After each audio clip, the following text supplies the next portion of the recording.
Are you following your gluten-free diet, but you still feel tired, achy, brain foggy, weak? Because that was me, until I realized that going gluten-free just isn't enough for optimal celiac health. But supplements might just be the missing piece. But with so many supplements on the market being rammed down our throats every day on social media, I can take a bet that you're either super overwhelmed, wasting money on the wrong ones, or worse, taking things that don't absorb in your body properly. So today I'm breaking down the exact supplements celiacs should actually consider, what to avoid, and how to finally make it simple. So you're not guessing, wasting your money, or putting your health at risk. And I'll share some behind the scenes information from my experience working in the private blood testing and supplementation industry. And spoiler alert, it will probably change how you shop for supplements forever. Quick note before we get started, this is not medical advice. You should always speak to a doctor, a dietitian before you bring any supplements into your diet, especially if you're managing other health conditions or taking medication. This video is based on my own research and experience as a celiac who's been through iron deficiency, B12 deficiency, fatigue, joint pain, brain fog, weight loss, weight gain,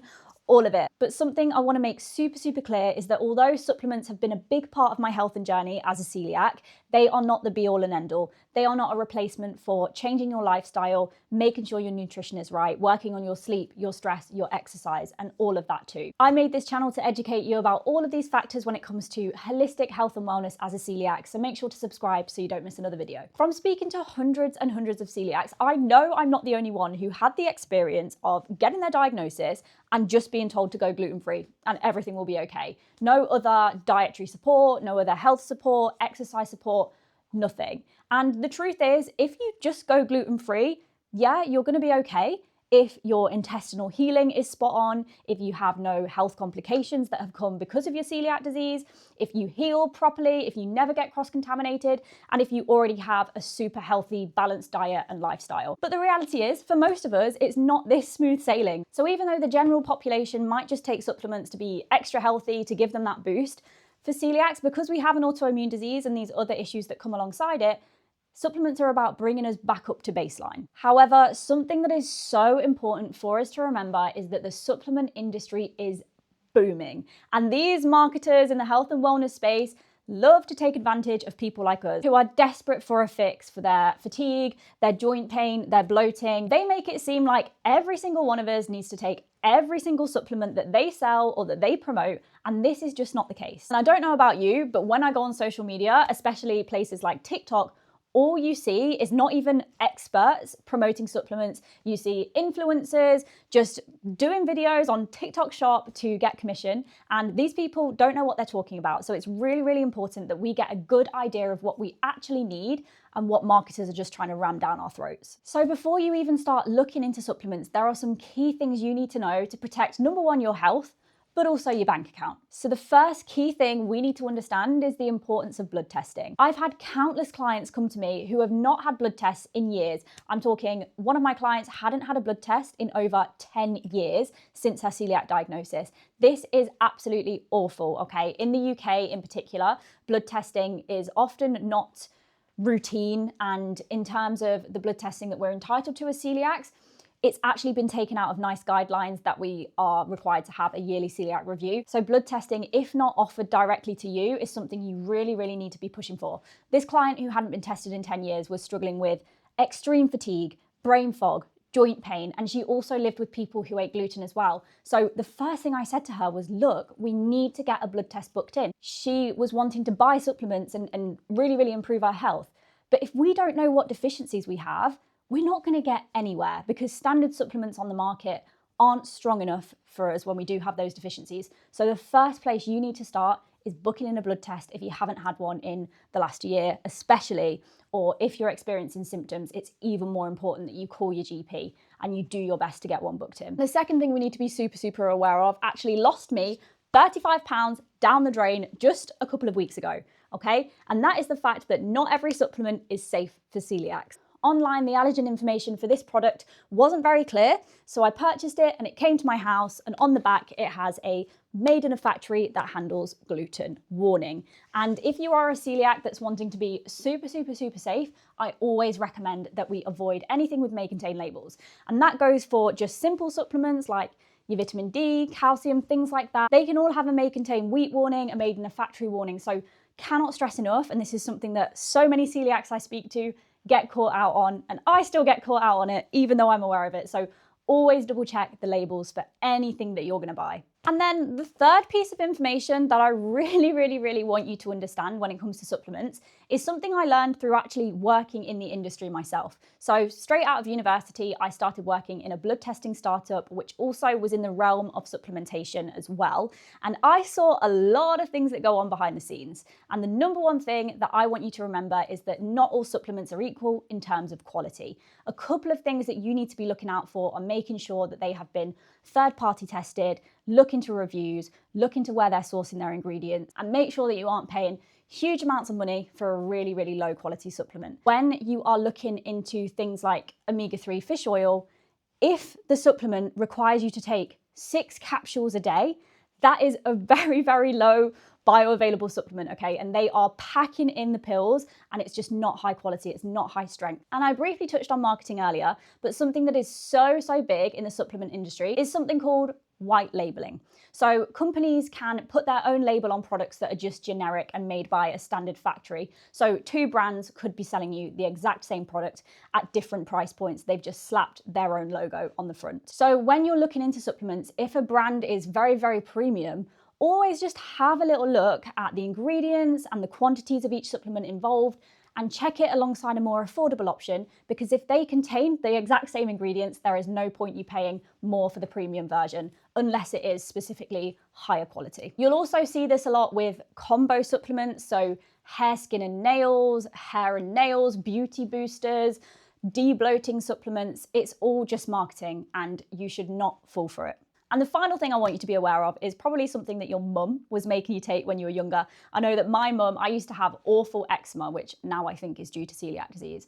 And I used to get really exhausted, and my mum would always be like, take your vitamins, take your vitamins, take your vitamins. And she was having me take multivitamins. Now, for the general population, multivitamins are brilliant, and they're also a really great place to start if you're on a budget as well. It's better taking a multivitamin than no vitamins at all, okay? Because it can get expensive when you're buying lots of different individual supplements. Something that we need to be really aware of is that the quantity of each vitamin and mineral within a multivitamin, I mean, this one contains 23. So the actual quantity of that supplement is going to be very small. So if you're deficient in something, a multivitamin is not going to provide you with enough of that to bring you back up to baseline for optimal health. Now you know what to avoid, let's go into some supplements to consider. But first of all, I've got to have a quick word with you. When was the last time you took your supplements consistently? Okay, because I'm about to tell you some really important ones that we do need that will benefit you. But if you're not actually going to take them every single day, there is no point in you buying them and wasting your money. Supplements work when they're taken consistently over time, okay? So if you're somebody who forgets to take them, here are 3 quick tips that are gonna help you remember moving forward. The first is called habit stacking, okay? So I've got my coffee here. This is something that I have every single morning. So I pair my supplements with the habit of having a coffee, okay? I have them next to the coffee machine so that when I wake up and when I go downstairs, I know if I'm having a coffee, I'm having my supplements. And over time, that habit pairs and it becomes like clockwork. And number 2, pill organizers are absolutely fantastic as well. Because if you have multiple bottles to open every single morning, you're not gonna do it, okay? You can just do it once a week on a Sunday, fill it up so that you just have to open 1 flap every single day, and it's so much easier. And number 3, set yourself alarms and habit track. So set yourself a vitamin alarm in the morning, in the evening, and something that me and my clients do is we will habit track it in an app as well. So every day they'll have a to-do list to do for me, and taking their supplements is one of them, and they can tick it off and it gives them a streak, which is really motivating. So I definitely recommend a habit tracking app if you don't already use one. So when it comes to supplements, we're gonna go through 3 major categories one by one. And the first is core supplements, and these are the most important. These are vitamins and minerals that as celiacs we commonly have deficiencies in. But as I mentioned earlier, the only way you know you are actually deficient in something is if you have a blood test, okay? So things like iron. Iron is a super common deficiency that can lead to fatigue, it can lead to headaches, it can lead to feelings of weakness, heavy legs, all sorts. I was personally very iron deficient straight after my diagnosis, but it picked up quite quickly when I was consistently taking my iron tablets.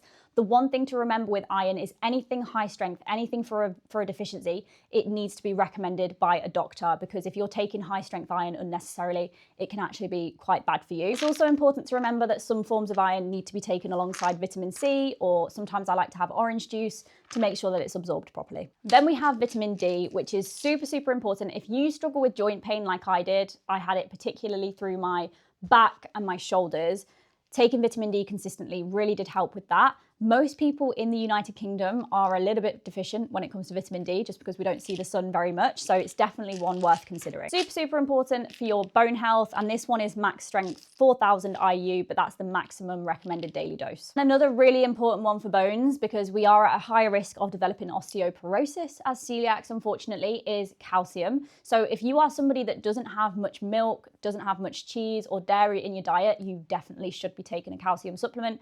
And your doctor would have flagged if you were deficient as well at diagnosis. So it's worth looking into. We want to get around 700 to 1,000 milligrams in daily from supplements and food together. And then we have B vitamins. So I was very deficient in B12 after my diagnosis as well. So I had to take high strength B12 very, very consistently. B vitamins, so B12 and B9, otherwise known as folate, can contribute to very, very similar symptoms to iron deficiency: fatigue, headaches, joint pain, weakness. And it's very, very common if you are vegetarian or vegan to be deficient in B12 too. If you are super, super, super deficient, you will need very high strength supplements. But again, you need to ask your doctor about that. And if you aren't absorbing B12 after consistently supplementing it, often people do get infusions as well. And then a huge supplement, which, as we mentioned earlier, isn't included in multivitamins, is omega-3. And if you are not having much oily fish in your diet, you need to be taking omega-3. It is so important for brain function,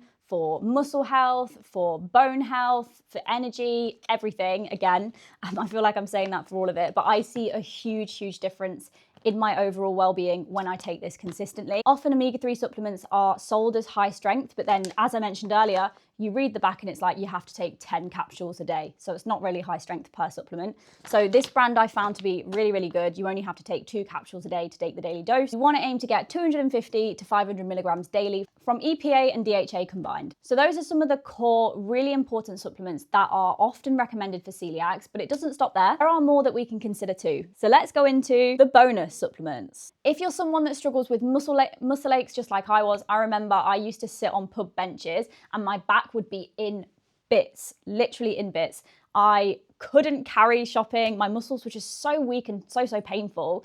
Something that can really, really help is magnesium. This is also absolutely brilliant if you struggle to sleep as well when taken at nighttime. Many celiacs are low in magnesium, but it's something that's just recommended for the general population as well. And you want to aim to get 200 to 400 milligrams daily. The best forms are magnesium citrate or citrate and magnesium glycinate. That's how you pronounce it, for the best absorption. And up next, we have zinc. Zinc can be super helpful for skin, immunity, and also gut repair. So it's great for us. I take zinc in the morning away from my magnesium, because when you take high doses of both of those, you don't want to take it together. And this is a high strength zinc. This one's 22 milligrams, but if you aren't deficient, something from 7 to 11 milligrams per day is absolutely fine. And you shouldn't take high strength zinc, so 25 milligrams a day, for long term without guidance as well from your doctor. And then there are 2 more bonus supplements. One of them you would have heard of, and one of them you probably haven't heard of. So the first one is probiotics. So these are spoken about a lot in the celiac community. They are bacteria that basically help your gut health. And you'll often see them branded to women as well to help with like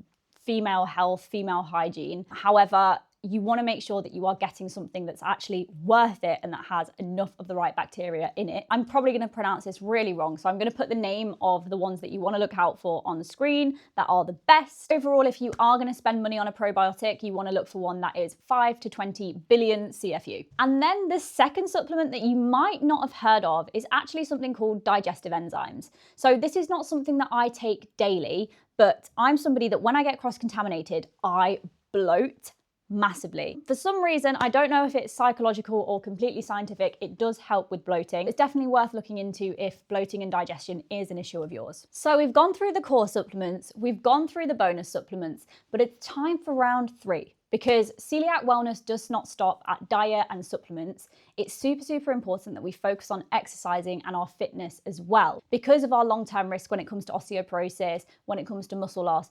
And you know, we often get very, very weak and tired, and exercise can really, really help with boosting strength and energy as well. So there are some supplements to consider when it comes to your fitness journey as well. So this is probably one of my most asked questions of all time.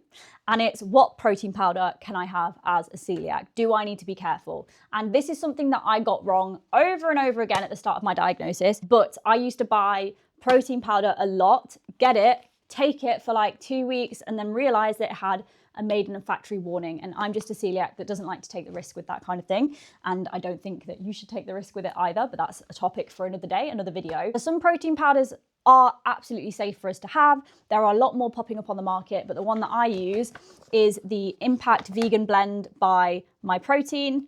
And I've tried their whey in the past as well, but I'm actually lactose intolerant, so I can't have that anymore. That's personally the most cost-effective option that I have found. With protein powder, something to really, really consider is that sometimes certain flavors are celiac safe and other flavors aren't. So just because you bought one flavor previously and there were no warnings, there were no allergen statements, if you're buying a new flavor, always remember to double check it. When it comes to getting your money's worth with protein powder, you want to look for something that's going to get you at the very least 20 to 30 grams of protein per serving. So always double check serving sizes, always double check that there's an actual decent amount of protein so that you're getting your money's worth. And then another supplement that I've taken in the past very, very consistently is creatine monohydrate. This is the brand that I use. It's from Peak Sups, but I've tried lots of different ones. Creatine is actually one of the most researched sports nutrition supplements. I wouldn't recommend spending money on creatine if you're not training consistently and if you're not more experienced along in your fitness journey, but it can be absolutely brilliant for improving strength, improving muscle recovery, and it can actually have an impact on your cognitive health as well. So you want to be taking 3 to 5 grams daily, and something important to consider with creatine is that when you start taking it, you have to drink about 200 ml more water a day, just because it causes your muscles to suck up a little bit more water. And then number 3, we have electrolytes. So these are absolutely brilliant if you are somebody that does exercise that makes you sweat a lot. So things like running, things like HIIT workout classes. If you're just dehydrated as well, they can be brilliant. So maybe you're hungover, or maybe unfortunately you've been glutened and you've had diarrhea, sickness. These can be absolutely brilliant in that situation as well. But something that I fell for numerous times is marketing towards the general population that we all need to be taking electrolytes every single day.